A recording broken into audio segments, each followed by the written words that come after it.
नमस्कार दोस्तों, मैं हाजिर हूँ आपको सिंह राशि में या सिंह लग्न में राहु के इस जागृत अवस्था के गोचर के बारे में जानकारी देने के लिए। राहु जागृत अवस्था में आया है क्योंकि इसका 13 मई को ही गोचर चेंज होकर के ये अपनी मीन राशि से निकल करके कुंभ राशि में आ गया था। कुंभ राशि शनि की मूल त्रिकोण राशि होती है, जिसमें राहु और शनि की बहुत ही अच्छी मित्रता होने के कारण राहु यहाँ पर अपने आप को बहुत ही प्रसन्न मुद्रा में पाता है।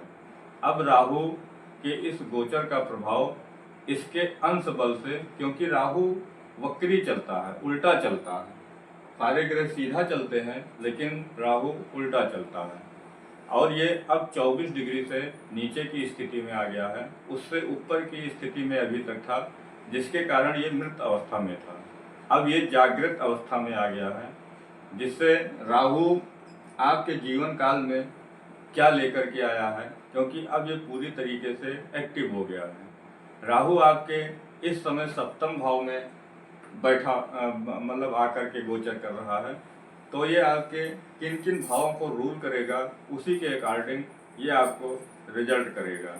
राहु को कलयुग का राजा कहा गया है, क्योंकि राहु एक ऐसा ग्रह है जो जीवन काल में अपार सफलता, अपार धन और अपार लग्जेरियस देता है।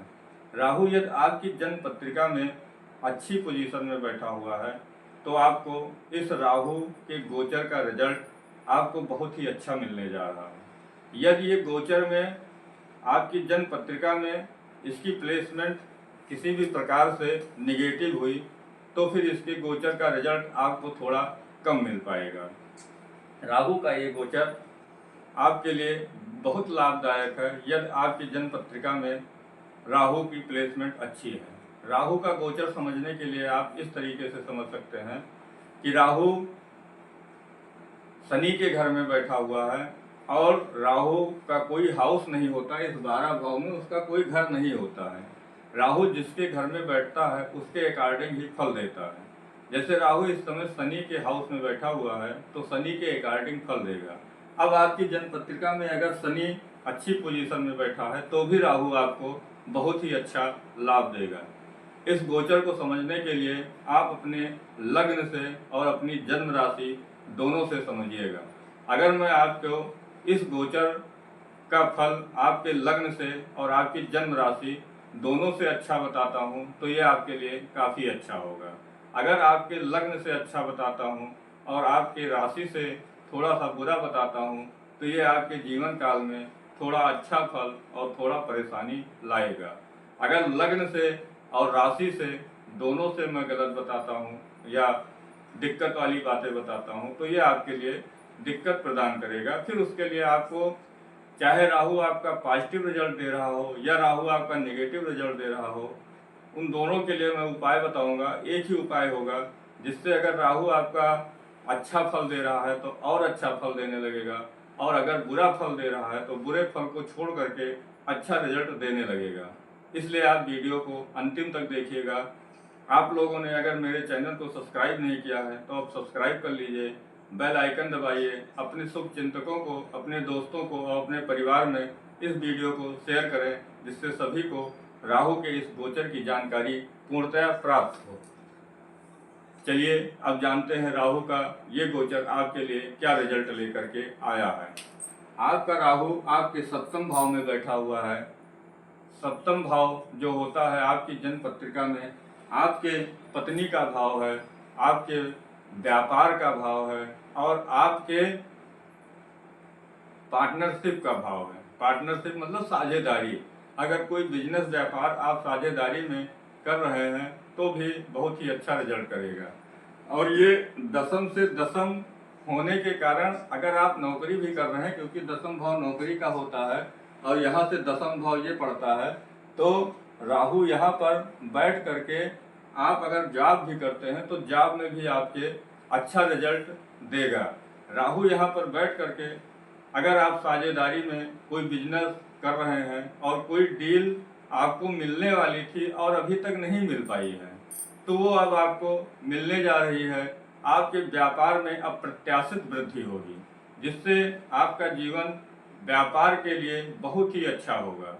आपका यहाँ से आपकी 5वीं दृष्टि राहु की आपके लाभ भाव पर जाएगी। शनि के घर से जब लाभ भाव पर राहु की दृष्टि जाती है तो ये आपकी इच्छा पूर्ति का भी भाव होता है। 11वां भाव आपकी इच्छा पूर्ति का भी है और आपके लाभ का भी है।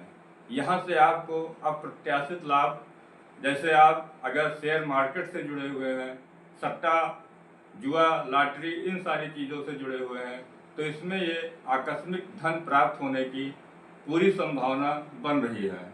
आपकी जो इच्छाएं थी उन इच्छाओं को पूरा करने के लिए ही राहु की दृष्टि यहाँ पर पड़ रही है, जिससे आपकी सभी प्रकार की इच्छाएं पूरी होंगी।